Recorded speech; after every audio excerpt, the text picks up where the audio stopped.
Welcome to Veterans Chronicles. I'm Greg Columbus. Our guest in this edition is Jack Fingers Ensch. He is a U.S. Navy veteran of the Vietnam War, and he was also a prisoner of war. And Captain Ensch, thank you very much for being with us. My pleasure. Where were you born and raised, sir? Springfield, Illinois, land of Lincoln. Any military history in your family before you? Yeah, my father was in the Navy for 6 years right after World War I.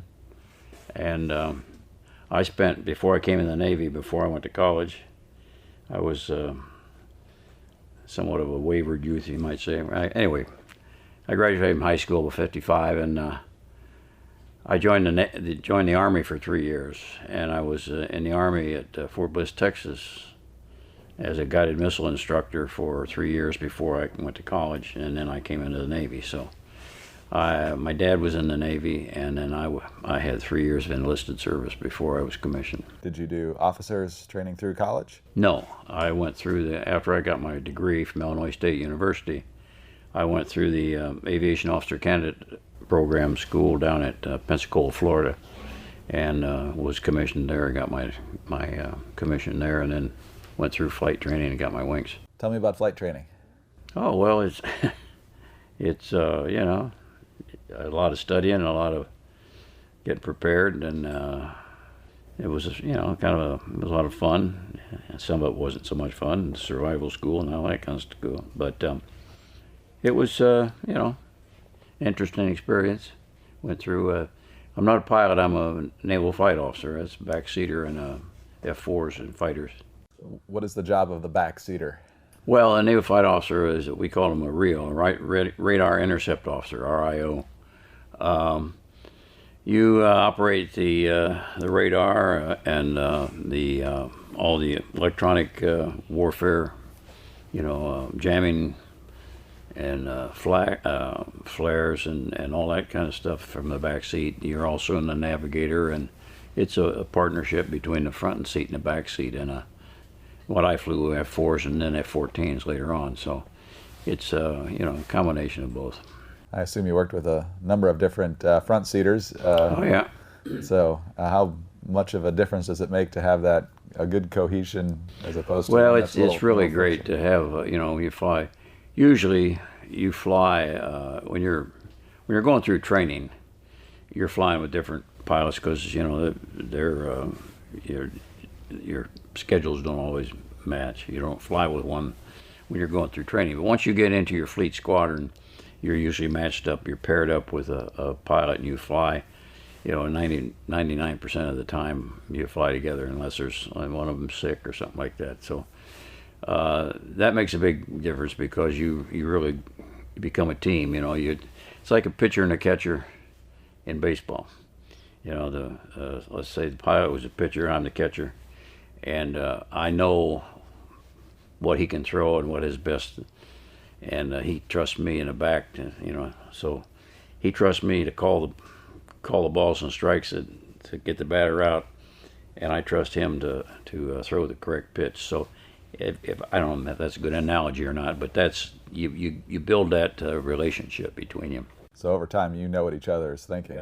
Yeah, you kind of start thinking alike. You know what to expect and how to divide up the responsibilities. You know, like in a dogfight, you know, you're not on a screen, you're not on the radar, you're fighting outside the cockpit, and so the pilot, you know, his responsibility is from 9 o'clock position around to 3 o'clock, and you've got 3 o'clock around to 6 to 9 o'clock. So the NFO is looking back and he's looking forward. So anyway, it's a division of responsibilities. What were you flying? In Vietnam, I flew F4s. How did you like it? Great airplane. It's just like your first girlfriend. You always you fall in love with her, and you're in love with her for the rest of your life. You know, no matter whether you end up marrying her or not, but you always remember your first girlfriend. Why did you love the plane so much?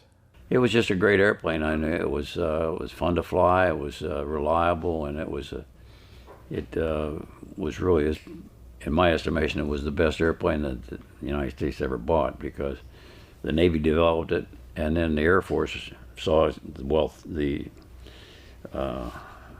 value of it, and then they bought it again And then some F-4s are still flying some places around the world, and I think Greece still has some, and some others. So the F-4 was developed and introduced to the fleet in the early 1960s, and there are some versions of it still flying around the world today. So that should give you some idea of how reliable an airplane it was. You also learned, of course, to land and take off from carriers. How challenging was that? Well, the pilot's really the one that's in control of it, but you're helping him out and making sure that it line up, and you're monitoring everything he does and helping him out. So because if he screws it up, you die just a few seconds after he does. So there's a vested interest in making sure that he lands the thing correctly. Definitely. We've talked to a number of pilots over the past few days here on board the USS Midway Museum, and nighttime landing is what we keep hearing was the toughest one. Nighttime is it's the most challenging flying in the world, really. Flying on and off an aircraft carrier is the most demanding and most challenging. You're moving. The ship is moving. You're landing on an angled deck, and throw in the nighttime where you can't see anything until you get within about a quarter of a mile or so. So it's pretty challenging, and you're monitoring everything he's doing back there, and he's relying on you. You're calling airspeeds. You're calling, hey, I think we're lined up a little left or right, or this kind of thing. So it's again, combination. You're the nag in the back seat. You're nagging him all the time, make sure that So it's a partnership.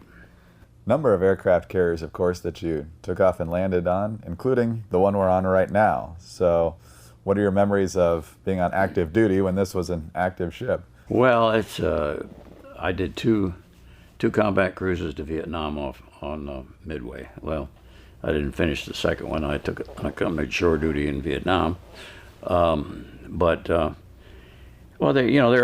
Each ship has its own characteristics too.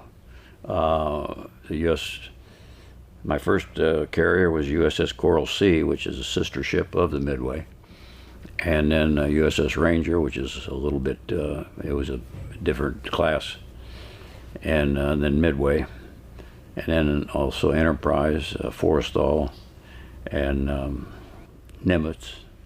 You think, an aircraft carrier is an aircraft carrier. Each one of them has certain characteristics, just like almost individuals, So you got to learn to, because the Midway had a little bit of the back end of the ship kind of did a little Dutch roll like this. So, and some others might pitch and everything. So each carrier, although they're pretty much the same, each one has its own certain characteristics to that ship that you learn to live with. When were you first sent to the theater in Vietnam?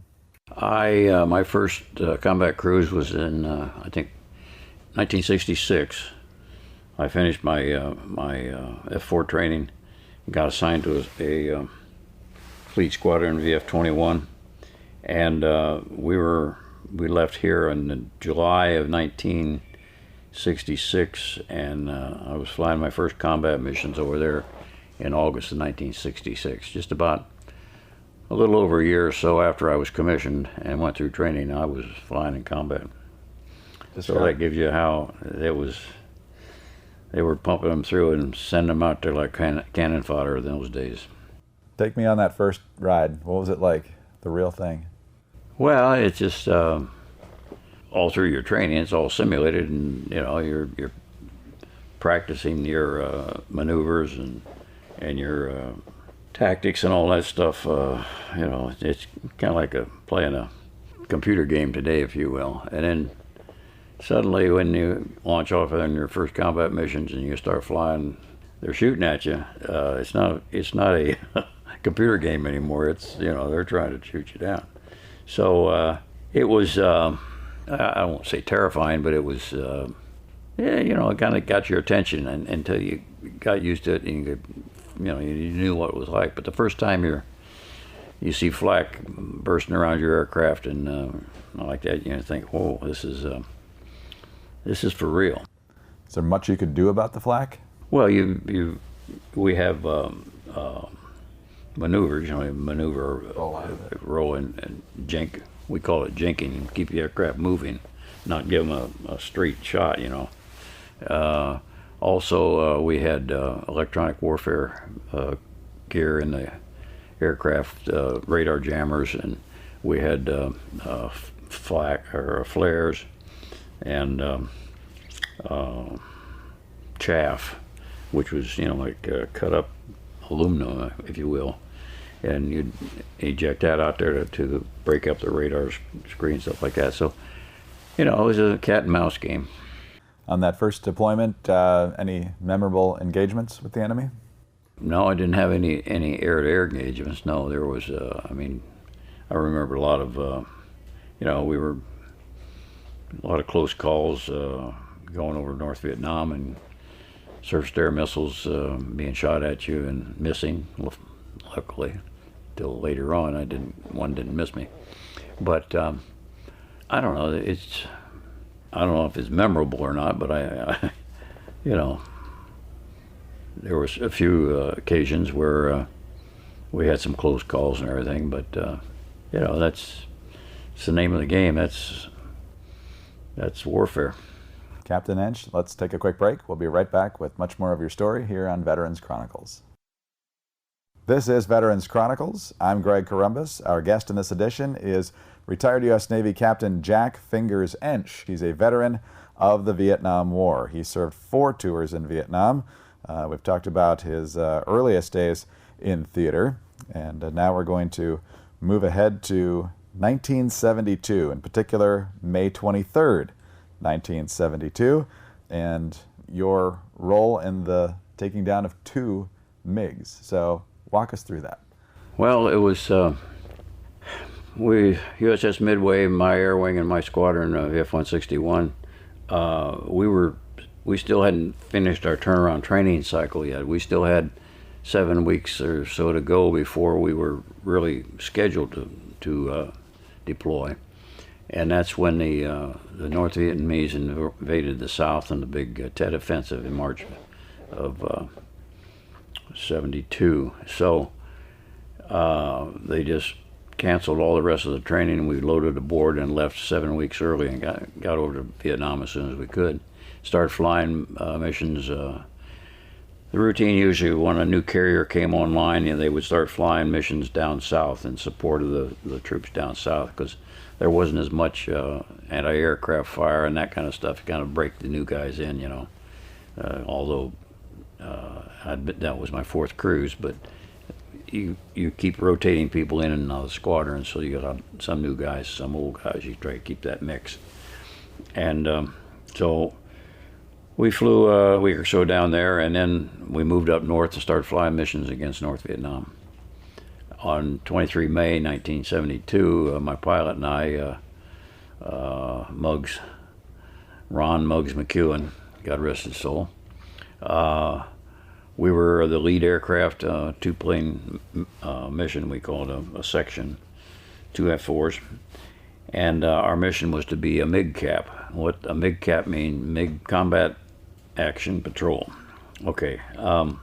A MiG cap is to place yourself in a position between where the MiG threat's going to be coming from, like their airfields, where the intelligence, where they are, and where the strike is going in with the bombers, because the bombers going in are loaded with bombs. They're not maneuverable, and they're an easy target for a fighter to shoot down.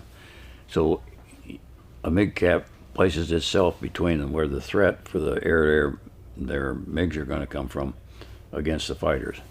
And that was our mission that day. So we took off and catapult, started to go to pick up go to our cap station between Kep Airfield in North Vietnam, and the strike was going into Haiphong Harbor.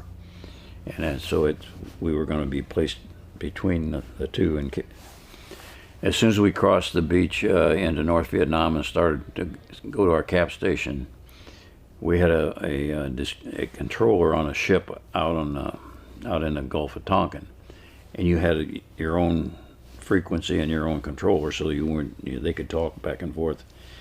And he gave us, he said, we have bandits at 270, 30-some miles, something like that. And that was unusual because the terminology over there, if it was not known to be an enemy airplane, it was called a bogey.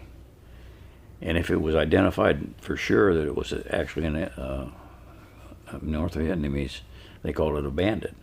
Because the rules of engagement were such that, you had the Air Force coming in, their bases were up in Thailand and over there.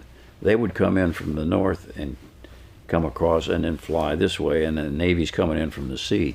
So you've got, we call it blue on blue. So you had to make sure that somebody coming out was not an Air Force.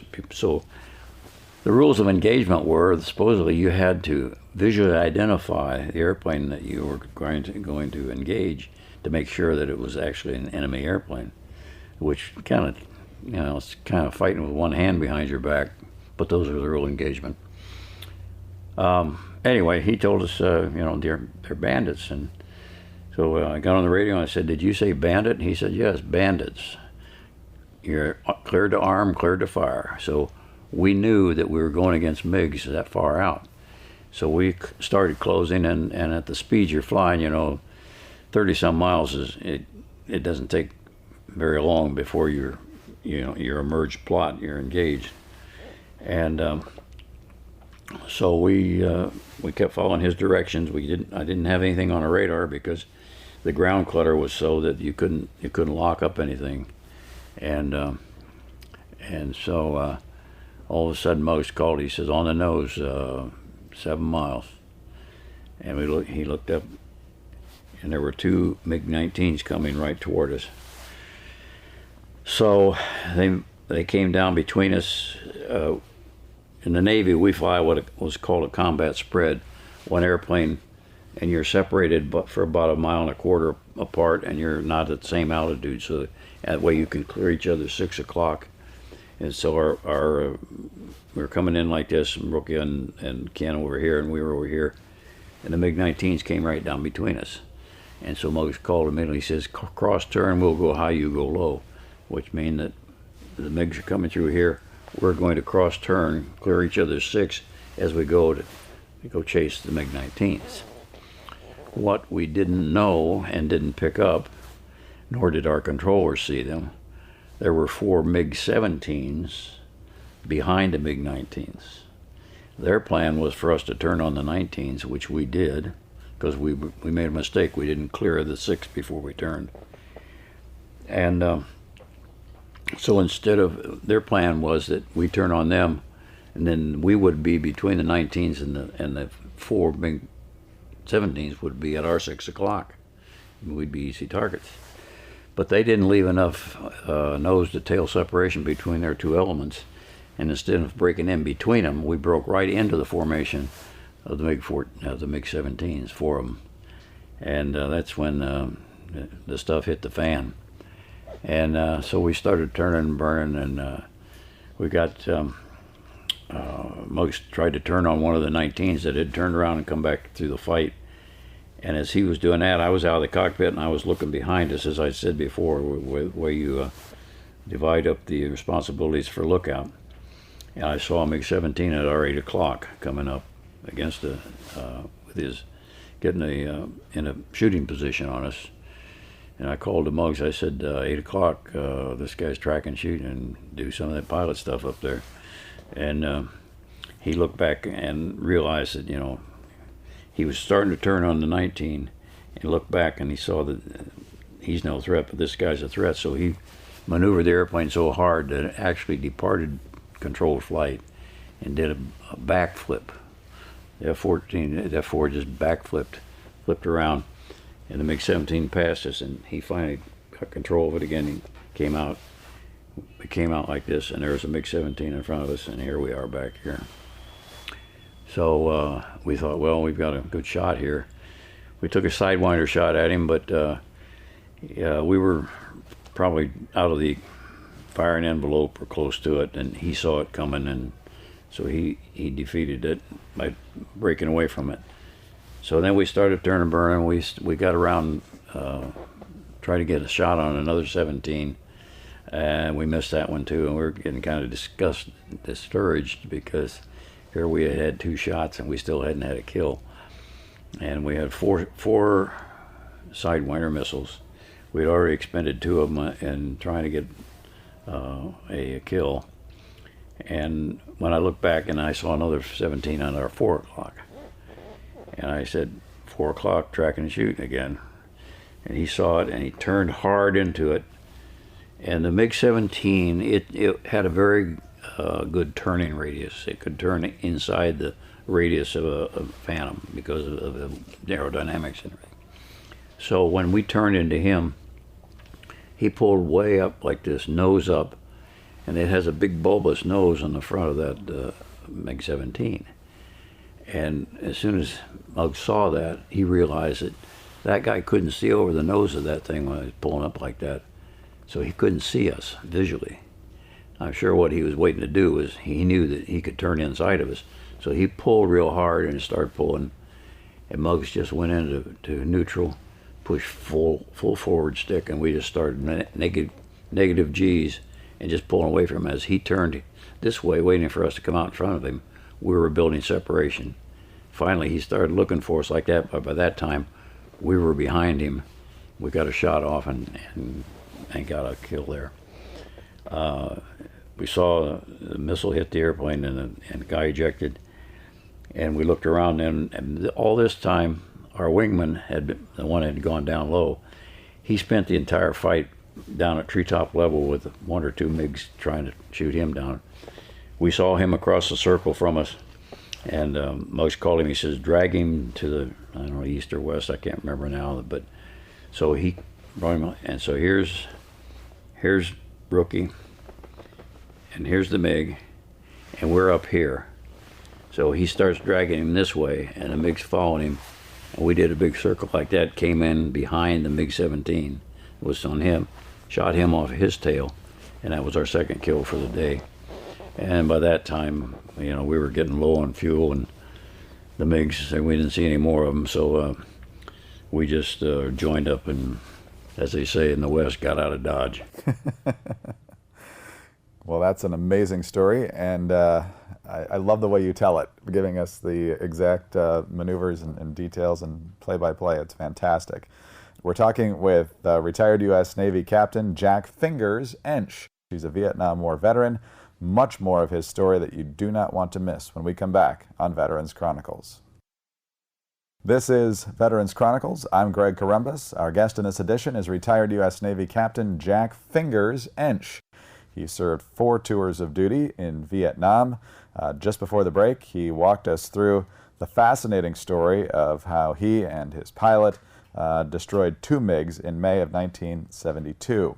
We're going to fast forward now to August of 1972, August 25th in particular, which is the day that he was shot down and became a prisoner of war. And so, Captain, what was the mission and how did it unfold that day? Well, the mission was the same, and we were on a MiG-Cap mission, and but in an interim between May 23rd, when Muggs and I got the MiGs, and the 25th of August, he received orders out of the squadron. He was due to rotate out of the squadron anyway, and he was selected to become the first ordered-in Top Gun skipper, the commanding officer of the Navy Fighter Weapons School, Top Gun, as everybody knows it. So he left the ship and the squadron in July of 72, came back to the United States and took over command of the Navy Fighter Weapons School, Top Gun. So I picked up another pilot. His replacement was flown in, Lieutenant Commander Mike Doyle. And I knew Mike through the fighter community at Miramar here in California. I'd never flown with him. We had not been in a squadron with each other before, but I picked him up. And so we again had the lead on a MiG-Cap, and this time it was further down south in North Vietnam, around the Nam Dinh area. And we were to go across and set up our MiG cap station near some karst ridges, where another MiG base was near there, that to keep ourselves between them and the strike that was going in again near Haiphong. As soon as we crossed the beach, we came under fire from a number of surface-to-air missile batteries. And so it's the old saying about when you're going to drain the swamp, and I forgot how that saying goes, but something about with all the alligators, you kind of forget what, there's something more important right now. So we had to start maneuvering and try to defeat these missiles. The way you defeat a missile is you fight it just like almost you fight an airplane. As the missile's coming up, you get yourself positioned at a certain point like that, and then you turn into it and make it, and then put a hard maneuver on it like that. And it's going so fast that it can't make that turn, so it goes away. So we managed to dodge several of them, and then all of a sudden one of them that we didn't see went off right over the cockpit. And I had my hand there was a handhold in the back cockpit you could hold on to keep yourself up in the seat so you could see, because when you're pulling G's, it makes you, it forces you down. So I had my hand up in there, and I was operating the electronic warfare gear down on the console over on this side, putting out chaff and everything. And all of a sudden, there's a big explosion, and the next thing I know, I'm sitting in the back seat, and my hand is bleeding all over myself, and shrapnel and shards of the canopy were laying all around the place. And immediately, I'm a product of naval aviation training, and all of us are. You were trained, and you just start doing what you were trained to do. As soon as that happened, I yelled at Mike. I said, Mike, can we get to the water? Because we weren't that far away from the water, maybe 10 miles. And the idea was that if we could get out over the water before we had to eject, we'd have a better chance of getting picked up. But I got no answer over the intercom, and I looked forward, and he was slumped forward in his seat, and I realized that he was no longer flying that airplane. So I reached down with my good hand to the alternate ejection handle, which is down between your legs here on the seat, ejected us, and we had a system called command eject that either cockpit could eject both seats. So I got us both out of the airplane. The next thing I remember was I can remember the seat starting to leave, and then I must have passed out for something, because when I hit the wind stream, we're doing about 400 miles an hour, so it's just like throwing a rag doll out of the sunroof on I-5 out here. And I remember I came to my senses, and I looked up, and the chute was already open, and I was floating down, and you check your chute to make sure the panels are all okay, and I had a couple of ripped panels, but it was still good. And you go for your radio, make a radio call to your wingman to let them know that you're alive, so that you are be accounted for.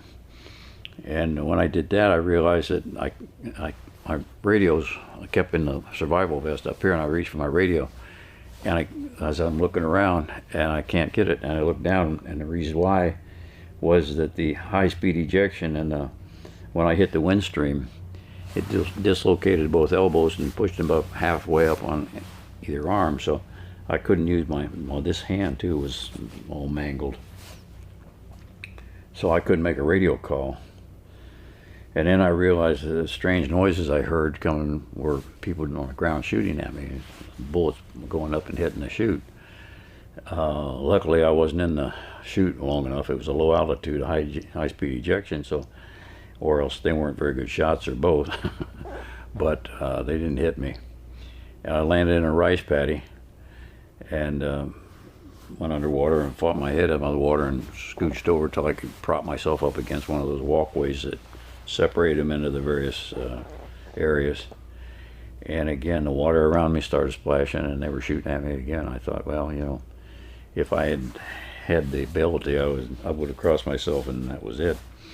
But the shooting stopped, and pretty soon I heard them sloshing through the water, and they came over and took me out of the rice paddy and up on the dry land and stripped me of all my equipment, boots, flight suit, everything, right down to my underwear, shorts and shirt, and carried me over and put me down on a little hutch.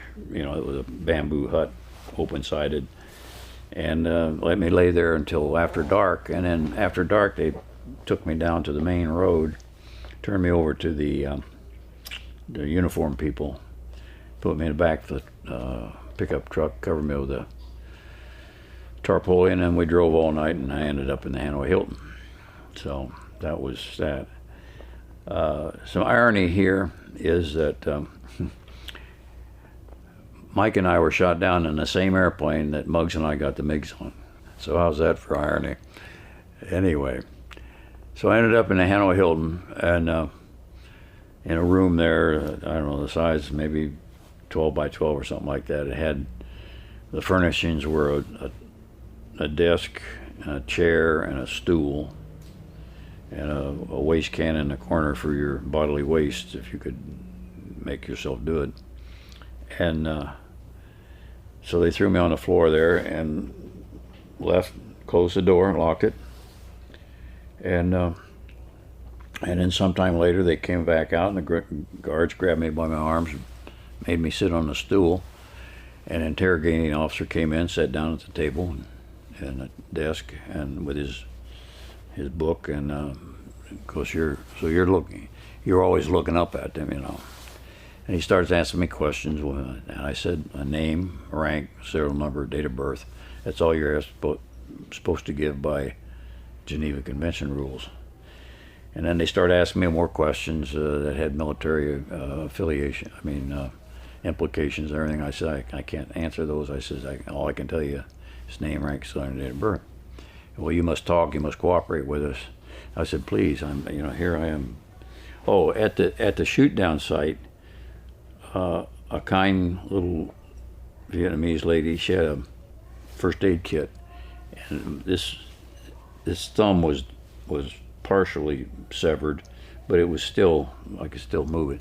She tucked it into the palm of the hand and wrapped it around and around and around and around with gauze to keep it from flopping around, and compressed it so that it would stop the bleeding. And so that I just had this massive big gauze thing full of blood, crusted blood on this hand. And so I asked him, I said, please, I need medical attention. Medical attention. And he said, no medical attention until you cooperate with us and answer our questions. So this went on for a few minutes, and then he closed his book, got up and walked out, and the guard came over, kicked me off the stool back onto the floor. And this routine went on, and then for the next 3.5 days, they'd come in every, I don't know how many periods, how much time between, I can't.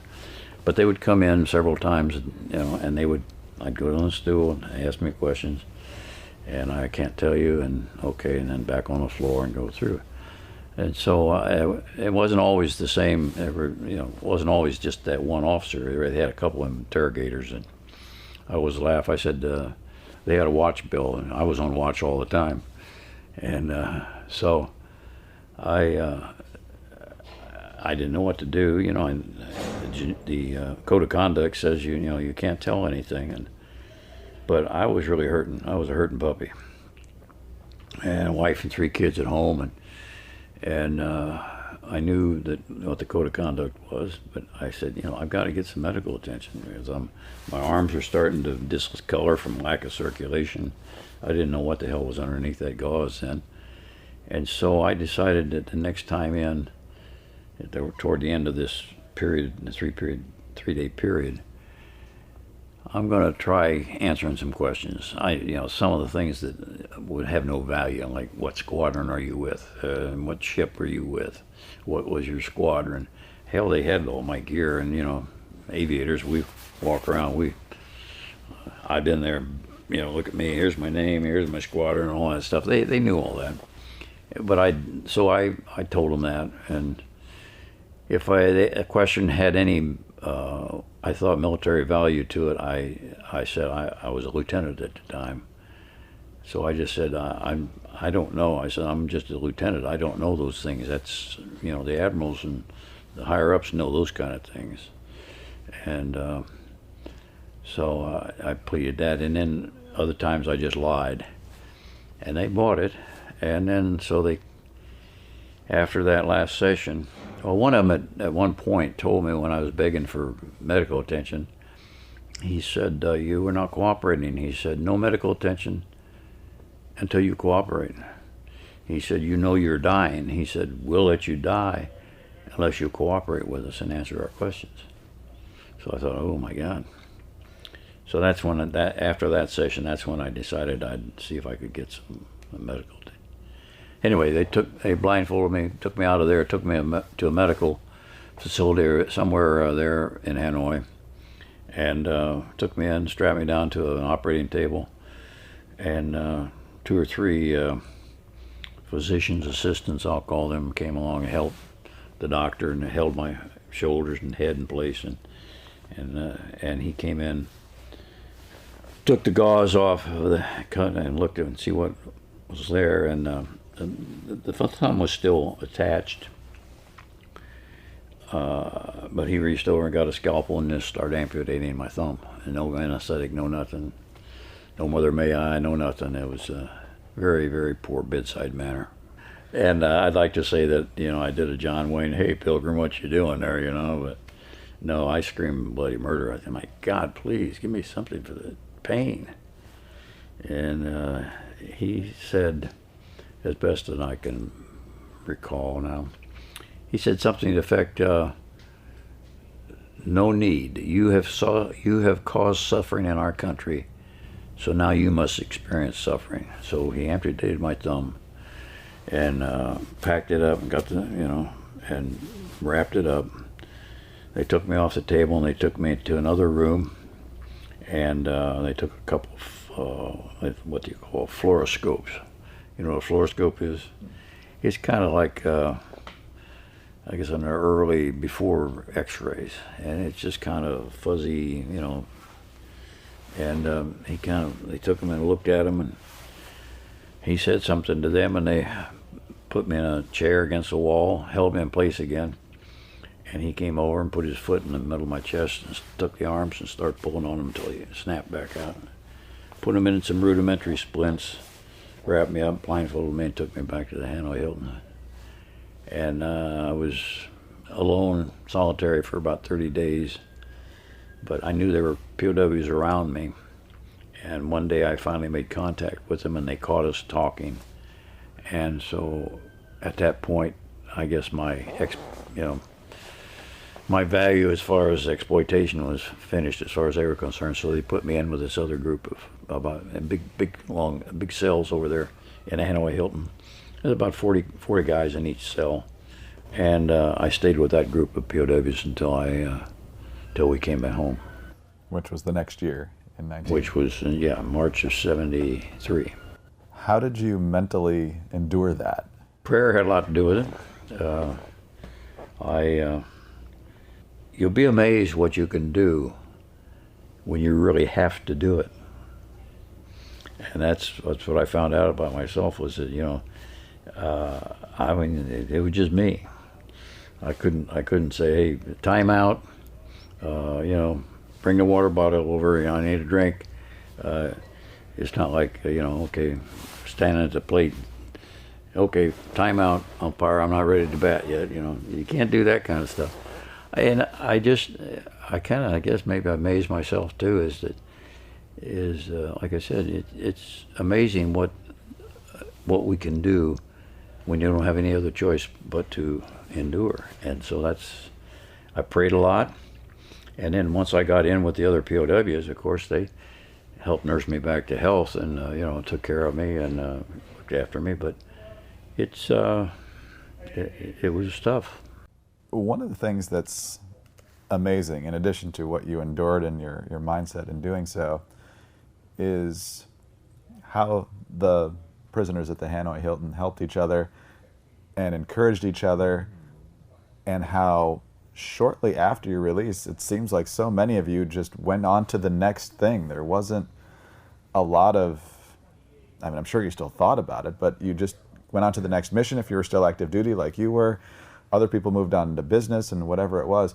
What was it about that camaraderie or maybe the training you had? Good leadership. We had people like Vice Admiral Stockdale and Admiral Flynn, and a lot of, we had communications. The tap code and note drops and sign language and stuff. So that because the senior POWs were kept isolated completely from us younger guys, but they could still get their messages to us through these communications network that we had. So that communication was the lifeblood of keeping us all together and everything. And again, like you said, helping each other.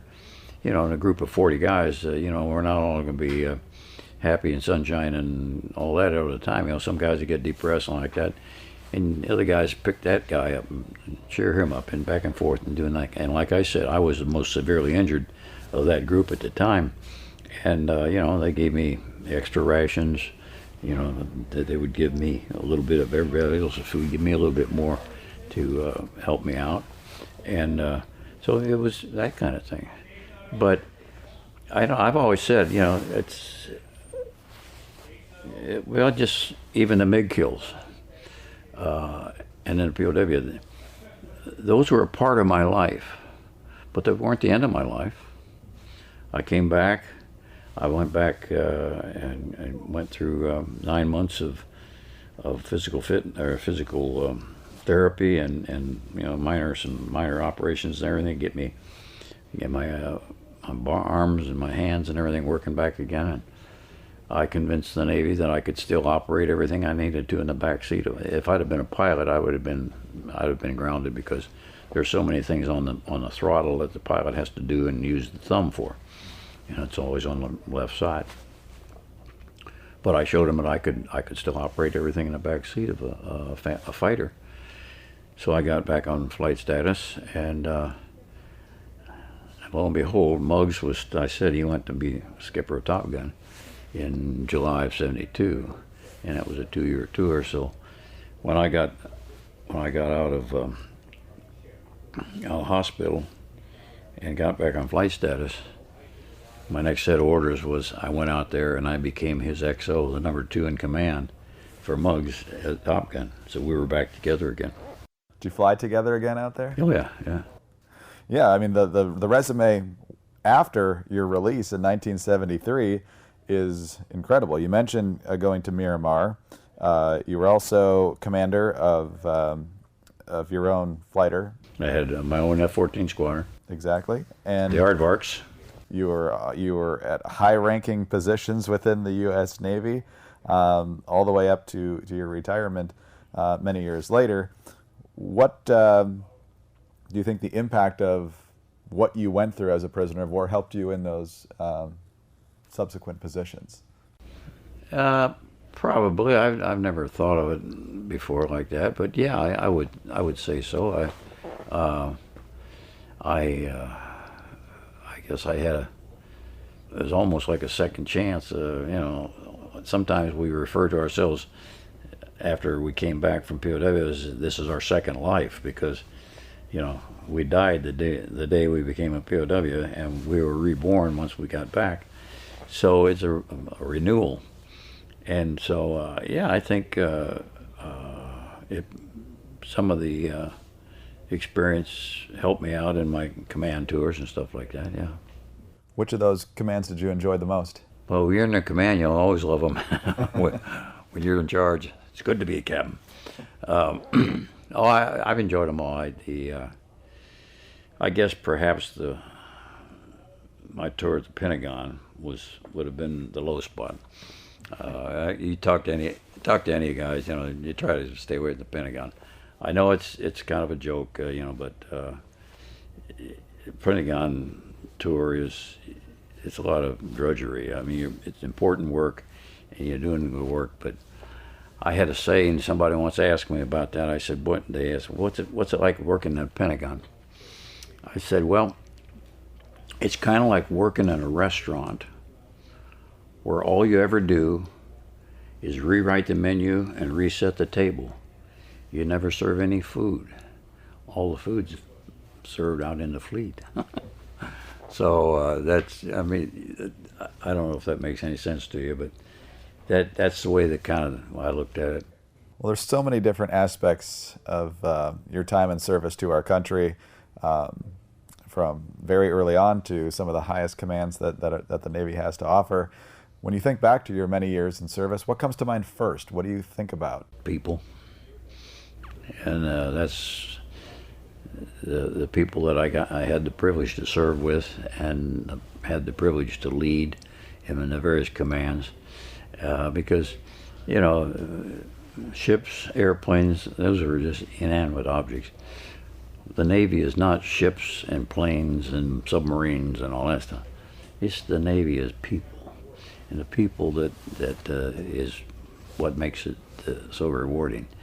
And you got a team, and you're doing something worthwhile, and you have a mission, and everybody's contributing to it, from the commanding officer right down to the guy on the flight deck who's loading the missiles and fueling the airplanes and stuff like that.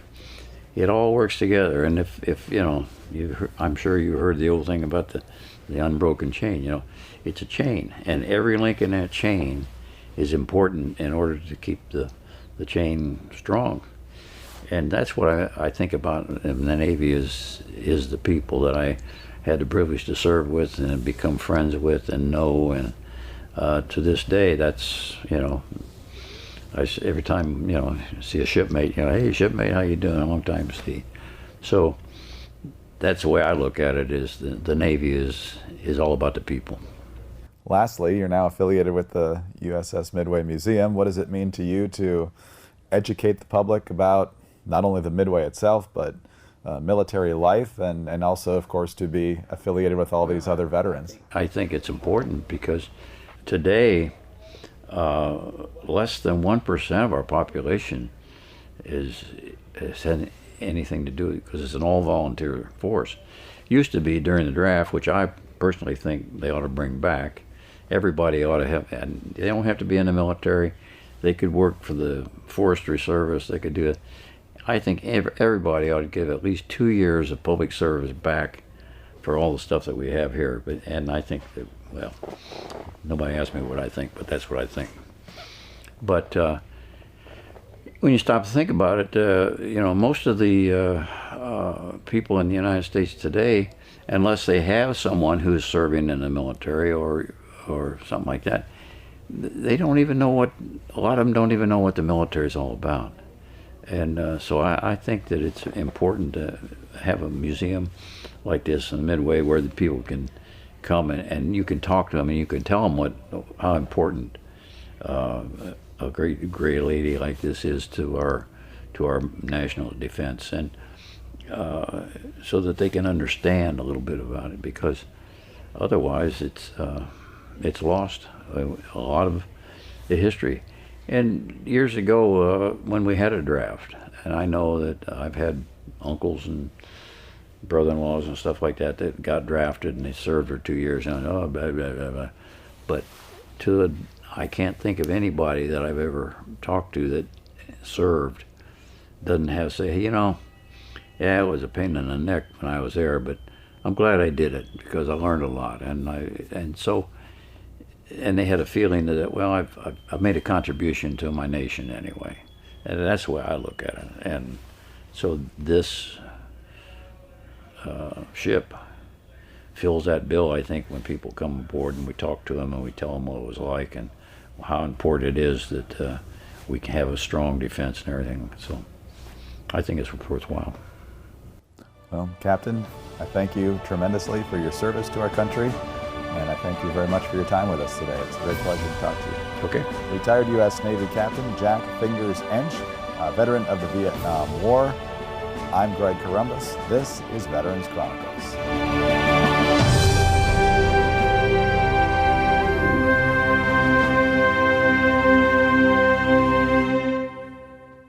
Hi, this is Greg Corombus, and thanks for listening to Veterans Chronicles, a presentation of the American Veterans Center.